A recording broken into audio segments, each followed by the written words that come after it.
What's up, guys? And thank you so much for joining me tonight. Tonight we have another edition of our scary stories. I always like listening to scary stories. I started listening to them when I first got into ASMR. I would also listen to just scary stories on like different times, and they weren't ASMR videos.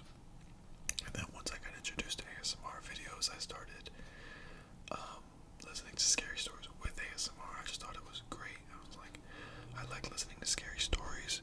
And then now,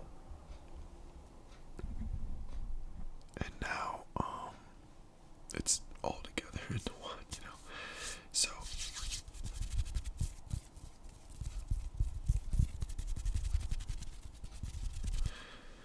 So, today's video is some more scary stories from Reddit, and I am proud to announce that this is a collaboration or featuring video, whatever you want to call it, with ASMR Relaxation Station.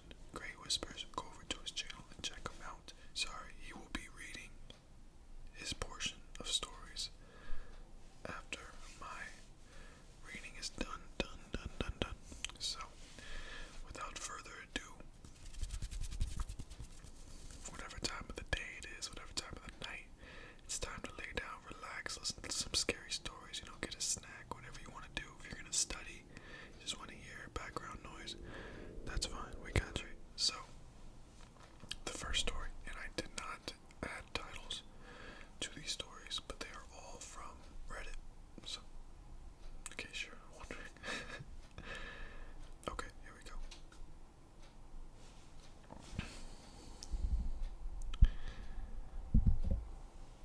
I may have posted this before, but I don't remember. I was in high school doing homework at the dining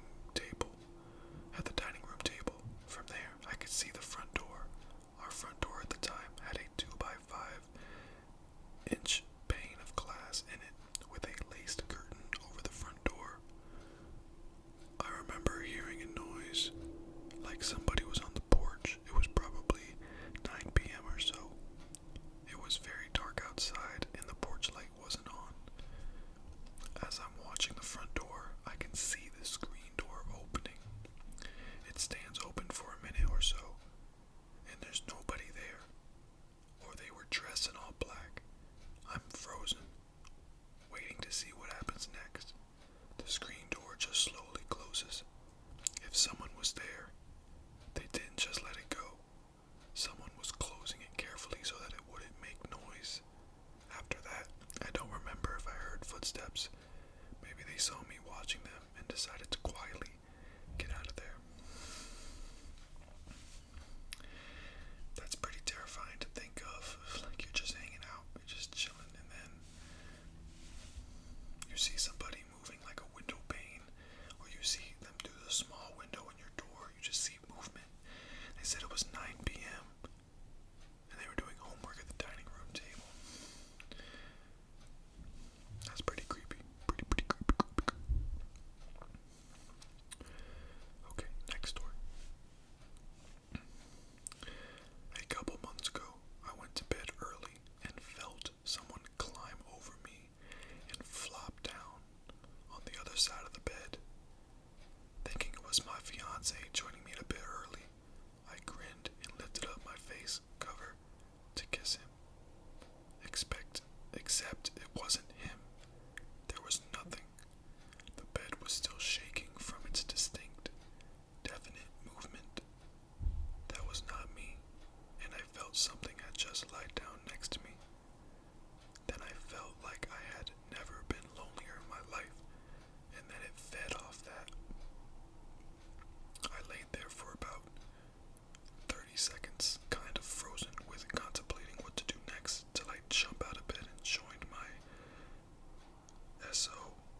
was about 6 feet tall, dark wood.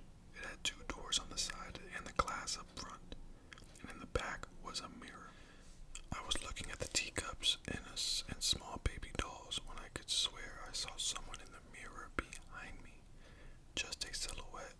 I called out to my girlfriend, but as I did, I heard a shrill screech from the bathroom. I start pounding on the door and it opens. She was sitting on the floor crying. She said she saw someone in the bathroom mirror. We booked it out of her house, no shoes, no jacket, nothing, and ran right to my car. I drove for an hour or so with no destination. Yo,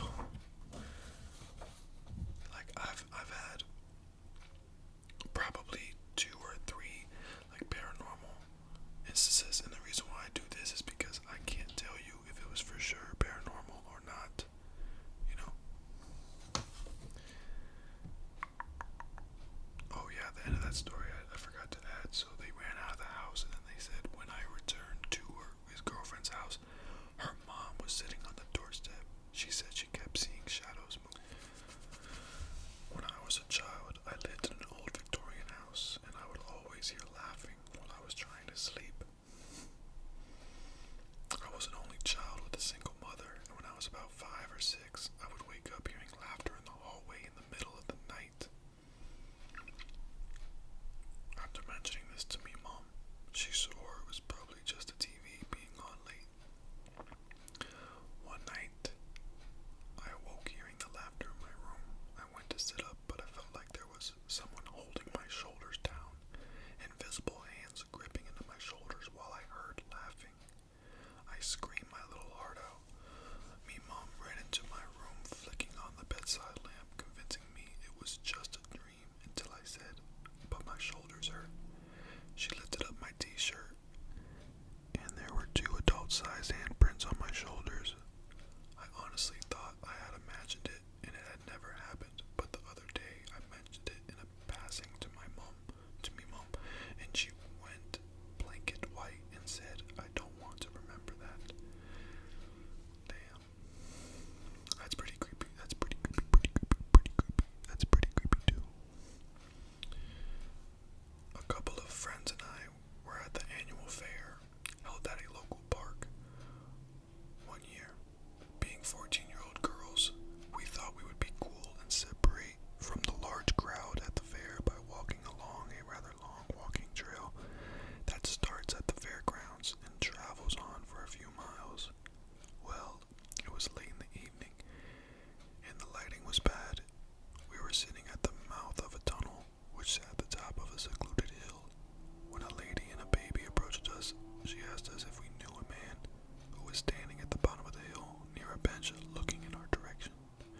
We told her we didn't, and her response was, well, he's been following you for a while. I don't know what he's up to, but you should be careful. Needless to say, we hightailed it back to the fair. Creepy, creepy, creepy, creepy, creepy. Alright, well that was my last story. Now it's time to enjoy ASMR Relaxation Station's stories. So keep watching, guys, and I hope you enjoy. Check out his channel, subscribe if you enjoy, and thanks for watching. Peace. Hey everybody, please go over to Chrispy Tingles ASMR's page and give him some love, alright? Subscribe to his channel. He has lots of great content, lots of scary story whispers, as well as lots of tingles.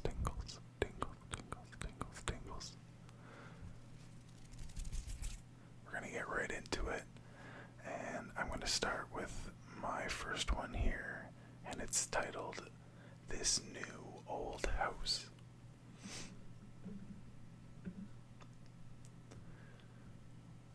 We bought an old house, my spouse and I. He's in charge of the new construction, converting the kitchen into the master bedroom, for instance, while I'm on wallpaper removal duty. The previous owner papered every wall and ceiling. Removing it is brutal.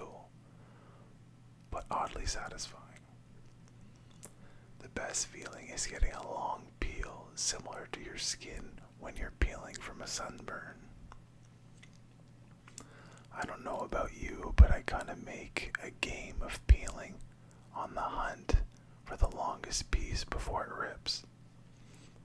Under a corner section of paper in every room is a person's name and date. Curiosity got the best of me one night when I googled one of the names and discovered that the person was actually a missing person. The missing date matching the date under the wallpaper. The next day, I made a list of all the names and dates. Sure enough, each name was for a missing person with the dates to match. We notified the police, who naturally sent out the crime scene team. I overheard one text say, "Yep, it's human." Human? What's human? Ma'am, where's the material you removed from the walls already? This isn't wallpaper you were removing.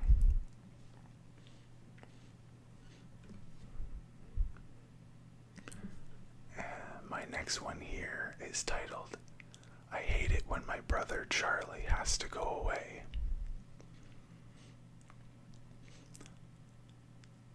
I hate it when my brother Charlie has to go away. My parents constantly try to explain to me how sick he is, that I am lucky for having a brain where all the chemicals flow properly to their destinations like undammed rivers. When I complain about how bored I am without a little brother to play with, they try to make me feel bad by pointing out that his boredom is likely far surpasses mine, considering he is confined to a dark room in an institution. I always beg for them to give him one last chance. Of course they did at first. Charlie has been home several times, each shorter duration than the last. Every time, without fail, it all starts again. The neighborhood cats with good eyes show up in his toy chest. Cats with gouged eyes out showing up in his toy chest. My dad's razors found dropped on the baby slide in the park across the street. Mom's vitamins replaced by bits of dishwasher tablets. My parents are now hesitant, using last chances sparingly. They say his disorder makes him charming, makes it easy for him to fake normalcy and to trick doctors who care for him into thinking he is ready for rehabilitation. That I will just have to put up with my boredom if it means staying safe from him. I hate it when Charlie has to go away. It makes me have to pretend to be good until he gets back.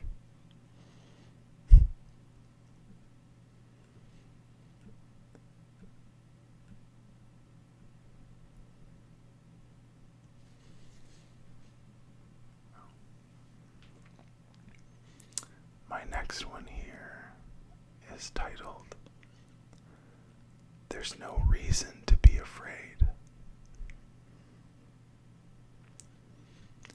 When my sister Betsy and I were kids, our family lived for a while in a charming old farmhouse. We loved exploring its dusty corners and climbing the apple tree in the backyard. But our favorite thing was the ghost. We called her Mother because she seemed so kind and nurturing.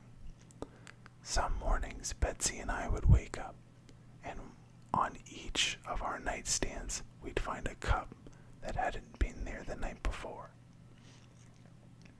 Mother had left them there, worried that we'd get thirsty during the night. She just wanted to take care of us. Among the house's original furnishing was an antique wooden chair, which we kept against the back wall of the living room, Whenever we were preoccupied watching TV or playing a game, Mother would inch that chair forward across the room toward us. Sometimes she'd manage to move it all the way to the center of the room. We always felt sad putting it back against the wall. Mother just wanted to be near us. Years later, long after we moved out, I found an old newspaper article about a farmhouse's original occupant, a widow. She murdered her 2 children by giving them each a cup of poisoned milk before bed. Then she hanged herself. The article included a photo of the farmhouse's living room, with a woman's body hanging from the beam. Beneath her, knocked over, was an old wooden chair, placed exactly in the center of the room.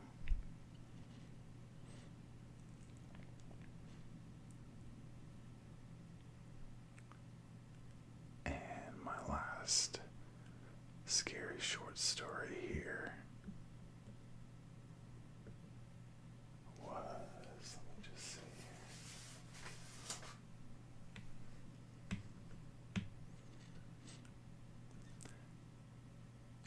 here, is titled, "He Stood Against My Window."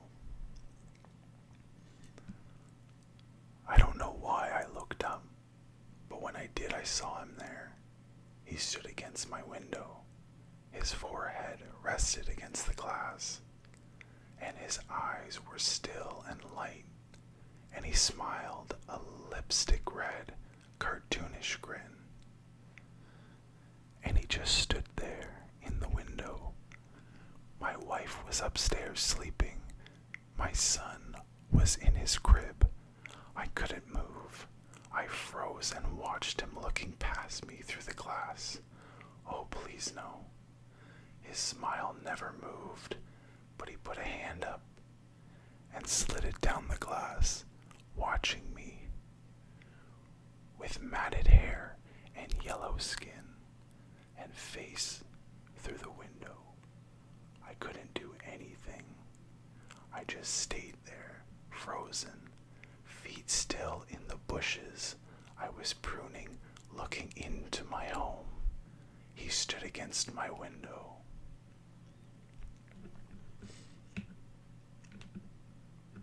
Alright, I hope you all enjoyed and got some spooks. I sure did while looking through some of these short stories. Some of them were rather disturbing, so I didn't want to read them for ASMR, but I found these ones bone-chilling, kind of, so I hope you all enjoyed. And again, if you haven't, please head over to Chrispy Tingles ASMR page and show them some love, some subscribes, and hopefully we can do some more collaborations in the future. Anyways, take care, guys. Have a great day.